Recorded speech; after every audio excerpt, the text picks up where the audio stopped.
գործի օրակարգի շուրջ միասնական է, դա միայն ողջունելի է, դա այս միասնականությունը պետք է երկու ձեռով փայփայենք, շատացնենք, ուժեղացնենք եւ վերջնական նպատակին Պարմանեցիք երկրորդ քայլի համար ԿՊԱ-կաններ որպեսզի միանան, ինչ է պետք եւ ինչ աշխատանքներ եք նախապատրաստում։ Եվ արդյոք կմիանան։ Հեսա առանձին հեսա կանդրադառնամ։ Այնտեղ նաեւ Դահլիճում հարց հնչեց ճանապարհային քարտեզի մասին, այդ մասին բազմաթիվ անգամ ես ասել եմ, բայց միշտ պատրաստ եմ նույն բանը անդադ ասելու, որովհետեւ իրազեկման մի մաս է։ Շնորհակալություն, այդ շատ կարևոր հարցի համար։ Առաջին կետում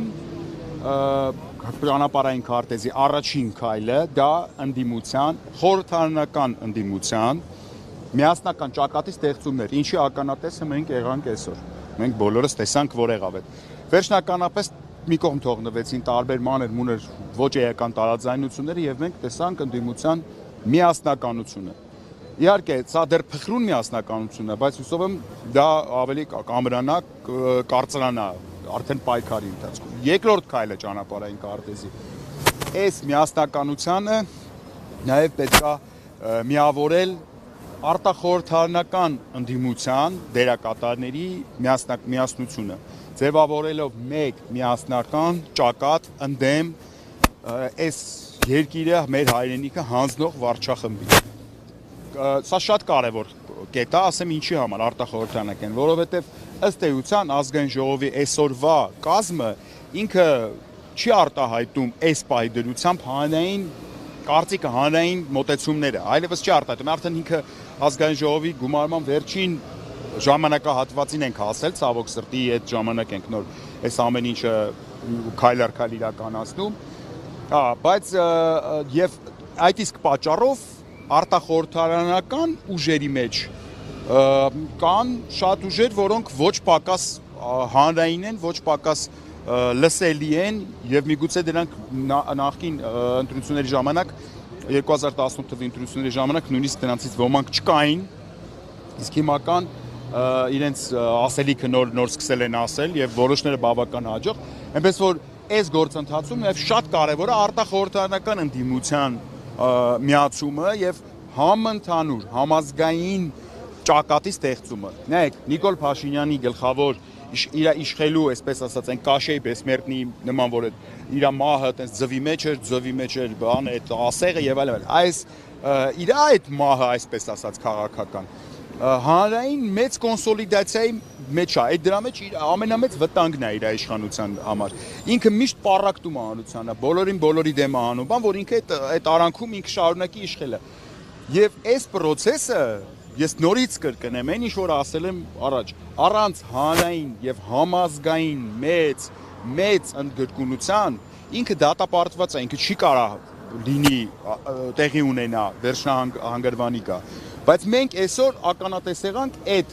իմ ասած 3 կետերից առաջինի իրականացմանը։ Հիմա պետք է աշխատենք երկրորդ եւ երրորդ։ Պակասող ձայները լրացնելու գործընթացը եւ երբեք։ Okay, հիմա հասանք այդ պակասող ձայներին։ Նայեք, 36-ին անդրադառնանք հայ գործընթացը սկսելու համար ձեզ այս պահին 36 տենց մաթեմատիկա չկա, ես դրան նույնիսկ չեմ էլ անդրադարձ, մեռել եմ ասելով 36 ձայն գոյություն չունի այդպիսի մաթեմատիկա։ 30 որտեվ հենց նոր էլ Մամիջանյան հայկայտարեց, որ 36-ի արկայության դեպքում իդեպ հույս ունեմ բավական տեսանել հույս, որ այսօր մենք 36 ձայն կունենանք, այսինքն ես ենթադրում եմ, որ հուսով եմ, որ այդ սյուրպրիզը վերջին սյուրպրիզը չի լինի, այսօր դրական առումով։ Դե էտի կտենանք օրը դեր դեմները սա կտեսնենք։ Հիմա ես հույս ունեմ, կարամ հույս ունենամ, Մերի ջան, ես այդ հույսը ունեմ։ Հիմա նույնիսկ եթե այդ 36 իմ հույսը արդարան այդ 36-ը լինի, անիմաստ է դիմել մտնել այդ շոչիկի տակ, այդ 3 օրյա ժամանակը վերցնել ու այդ 3 օրվա ընթացքում փորձել ԿՊԱ-կանների հետ 3 օրվա ընթացքում, 3-ը մաքսիմում 2 օրվա ընթացքում բանակցել ու այս կոմբերել։ Հիմա բայց երբ որ կստեղծվի այդ համազգայնությունը, այդ վիճակը, իսկ դուք դա կտեսնեք, այսինքն այդ ամեն ինչը ձեր աչքով կտեսնեք։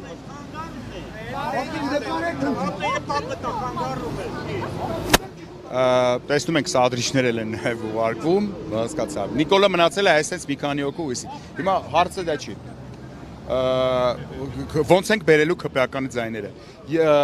Սիստեմը մոտապես առարկա կամ պատկերավոր դուք պատկերացնեք, մոտապես նույնը ինչ որ տեղի ունեցավ 2018 թվականին, սիստեմն եմ ասում, էլի ոչ բովանդակային մասն եմ ասում։ Համազգայնության կոմպոնենտը հենց ապահովվի, ահա, հիմա պետք է լցվենք գործի։ Դա մենք պետք է անենք։ Այսինքն դրա պատասխանատուն բոլոր այն մարդիկ են, այնզանից սկսած, ովքեր որ այս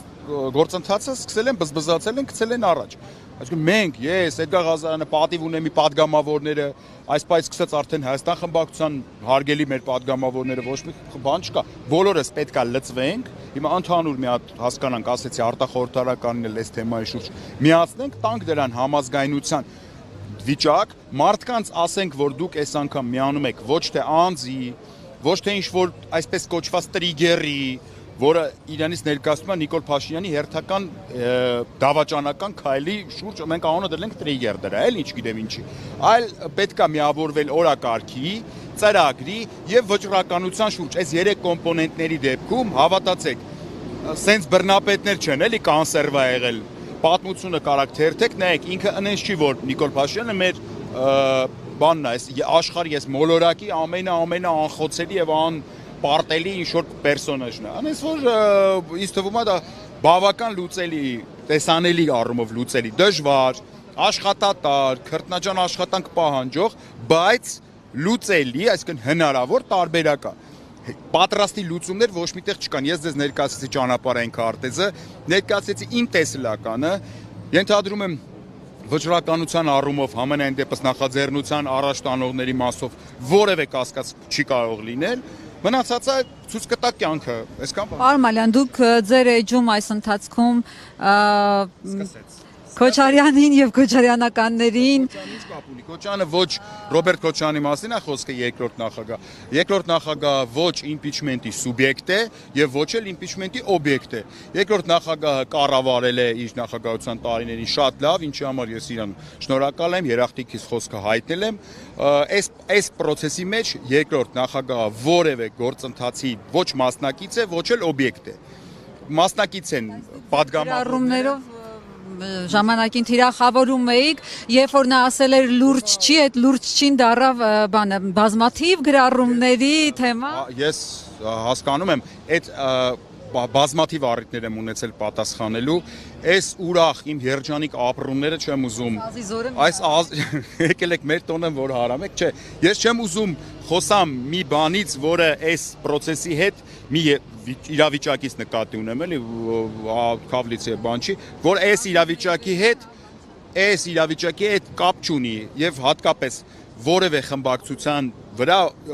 լեգիտիմ, ռեալ, օրինական ազդեցություն չի կարող ունենալ երկրորդ նախագահը։ Երկրորդ նախագահը Հայաստան դաշինքի առաջնորդն է, դաշինքը այլևս չկա։ Կա Հայաստան խմբակցություն, Հայաստան խմբակցության ղեկավարը Սեյրան Օհանյանն է, քարտուղարը Արծվիկ Մինասյանն է։ Իմպիչմենտի համար անհրաժեշտ են առանձին անհատ падգամավորների ստորագրություններ։ Ռոբերտ Քոչյանը ոչ падգամավոր է, ոչ էլ գործող վարչապետն է։ Ցավոք սրտի, ես կուզենայի, որ նա լիներ գործող վարչապետը, մենք այս իրավիճակում չենք լինի։ Ես նույնիսկ պատրաստակամություն եմ հայտնել պայքարելու հենց իր վարչապետության համար, մինչև հիմա էլ պատրաստակամության մասով։ Նախկինում նույն Հայաստան դաշինքի Հայաստան խմբակցության անդամները падգամավորները իրատեսական չէին համարում բացարձակ այս գործընթացը, հիմա ինչը փոխվեց, որ հանկարծ մտան գործընթաց։ Իշխան Սաղաթելյանը իր ելույթի մեջ պատասխանեց այդ հարցերին, ամենadepս ես բավարարված եմ այդ ելույթից, ինքը հայտնեց, որ իրավիճակ է որոշակիորեն, իրավիճակի փոփոխություններ կա։ Դե նախկինում այս գործընթացը տարբեր փուլեր է անցել, երբ որ մենք այս նույն այս տեղում նամակներ էինք Էդգար Ղազարյանի հետ հանձնում, էլի ձեր հետ հաճույք ունեցանք շփվելու, պատիվ ունեցանք շփվելու այստեղ։ Մարտ ամսից սկսած այս թեմայով տարբեր հանդիպումներ, տարբեր գործողություններ, հետո չկար տեխնացու, իրականում եկեք անկեղծ լինենք։ 4 տարի իմպիչմենտ չի արվել, որովհետև ընդդիմությունը չէր կարողանում համախմբել մի տեխնացուի շուրջ, այսինքն ամեն մեկը իր պատկերացում ուներ տեխնացուի։ Դա կարող ուրիշ պատճառաբանություններ հիմա բերեն, բայց իրականությունը դա է։ Մենք նույնիսկ այդ հարցի լուծման վրա փորձեցինք ինչ-որ կերպով ազդել, ինչ-որ ձևով այդ հարցի լուծումն էլ բերեցինք։ Այո, եւ ամեն փուլի հետ իրավիճակ փոխվեց եւ ես համաձայն եմ Իշխան Սաղաթելյանի հետ իր այսօրվա խոսքի հետ, որ իրավիճակը արդեն այնպիսին է, որ չմիանալը բազմաթիվ շատ վատ հարցերի տեղի կարող էր տալ, իհարկե պայմանավորված իրավիճակով։ Մարդը կարա մի բանը համարի անիրատեսական, հետո որոշակի ժամանակ հետո համարի իրատեսական։ Անձամբ ինքս պատրաստ եմ հանդիպել Հայաստան խմբակցության ցանկացած падգամավոր հետ, ընդհանրապես բոլոր падգամավորների հետ, նույնիսկ ԿՊ-ական, ոչ թե նույնիսկ հատկապես ԿՊ-ական եւ բացատրել ինչքան իրատեսական է այս process-ը եւ այդ իրատեսականի առումով որևէ խնդիր չկա։ Ինչը արել եմ իմ Facebook-ում։ Հիմա այստեղ զուգահեռաբար փողոցում որևէ process սպասում է, որտեղ դուք նաև ձեր ելույթում ասում եք կշտապեմ գնամ միանամ Այո, փողոցը այս պայդրությամբ փողոցի այս հավաքը կազմակերպել է Արթուն ենք շարժում ըստ էության երկու զուգահեռ գործընթաց է տեղի ունենում, մեկը ազգային ժողովի շենքի ներսում, մյուսը ազգային ժողովի շենքի դրսում, դա մենք ենք կազմակերպել, շենքի ներսի կազմակերպած հետ մենք որևիցե կապ չունենք, դրսի կազմակերպած էլ ներսի ժողովուրդը նկատի ունեմ, պատիվ ունեմ խմբակցությունը կապ չունի։ Մենք ենք Արթուն ենք շարժման անունից հայտարարեցինք Էդգար Ղազարյանն էլ գնաց դիմեց քաղաքապետարան եւ որոշեցինք, որ կարող է քաղաքացիներին հետաքրքրի լսումները, ոչ բոլորը հնարավորություն ունեն դա ներսում նայել, ու կարող է քաղաքացիները ուզում են գան մեզ անձամբ ինչ-որ հարցեր տան, պատասխաններ ստանան եւ այլն, շատ լավ առիթ է այս լսումներով, որպեսզի քաղաքացիները հավաքվեն, էկրանը տեղադրել ենք, էկրանից հետևեն, եթե նկատել եք բեմ դրած չի, որովհետեւ ես կարծում եմ վաղուց ելույթների ժամանակները անցել են, արդեն քաղաքացուն պետք է անել կոնկրետ առաջարկ, այսօրվա մեր առաջարկն է, Ժորժ ջան, եկեք, հավաքվենք, իրար հետ լսումները անենք, որս ինչ մոտեցում ունի, ինչ կարծիք ունի, ինչ որ լավ առումով եւ այլն, այդ էլ միասին հաշվի առնենք, շարժվենք առաջ, հասնենք մեր նպատակին։ Դեպ Աղվան Վարդանյանը առաջարկել էր ձեզ խոնարհվել մեծերի նկարների առջև։ Ես իմ մեծերն ու Աղվան Վարդանյանի մեծերը միգուցե դրանք տարբեր մեծեր են, էական չի, բայց ես խոստացել էի Աղվան Վարդանյանին, որ պահին ինքը կստորագրի, ես կգամ այնտեղ իր բոլոր նկարների առաջ խոնարհվեմ, ես իմ խոսքի տերն եմ։ Ես սիրով մեծ Աղվան Վարդանյանի հետ շփվելը միշտ հաճելի է, միշտ հետաքրքիր է։ Անից չի որ այդ շփումներով ենք մենք սահմանափակվել։ Քաղաքական առումով որոշակի սառեց մեր հարաբերությունները, բայց ես հուսով եմ դրանք շատ արագ կվերականգնվեն։ Ես ասել եմ, այսինքն խոսք գրամ, խոնարհվեմ բոլոր նկարների առաջ, այնտեղ ինքը կարա բոլոր նկարների որ Ջեկի Չանի նկարն էլ կարա դնի, ես խոնարհվեմ։ Ստորագրելը իմ ուզածը դա է եղել։ Իր հետ շփվելը հաճելի է միշտ։ Ես խնդիր չունեմ։